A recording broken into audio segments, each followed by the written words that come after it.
নমস্কাৰ, আজি আহিলোঁ অন্য এটা ভিডিঅ'লৈ। আজি মানে গাঁৱৰে দোকান এখন ভাড়া দিব, মাত্ৰ 1500 টকাত। আমাক নালাগে 2-3 হাজাৰ টকা, মাত্ৰ 1500 টকাত আমি এখন দোকান ভাড়া দিম। আৰু দোকানখনৰ কি কি ফেচিলিটি পাব আপোনালোকে ভিতৰত যাই আমি দেখাই আছোঁ। ভিডিঅ'টো স্কিপ নকৰাকৈ মোৰ লগত আহক। ডেকা চক সন্মুখত দোকানখন, এইখন হ'ল দোকানখন।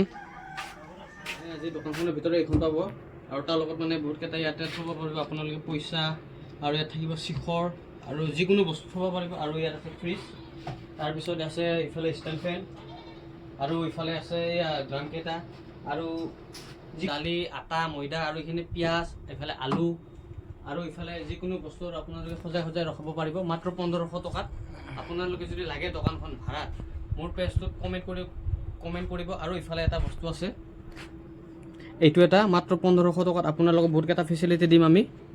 আপোনালোকে যদি ভিডিঅ'টো ভাল পালে তেতিয়াহ'লে মোৰ ভিডিঅ'টো লাইক কৰিব আৰু কমেণ্ট কৰিব, আৰু ভিডিঅ'টো প্ৰায়ভাগে শ্বেয়াৰ কৰিব।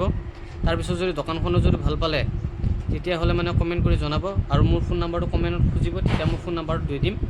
তাৰপিছত আৰু লোকেশ্যনটোতো আপোনালোকে চিনি নাপায়, লোকেশ্যনটো হ'ল নয়নমণি ষ্ট'ৰ। আপোনালোকে গুগলত চাৰ্চ কৰিব নয়নমণি ষ্ট'ৰ বুলি আহি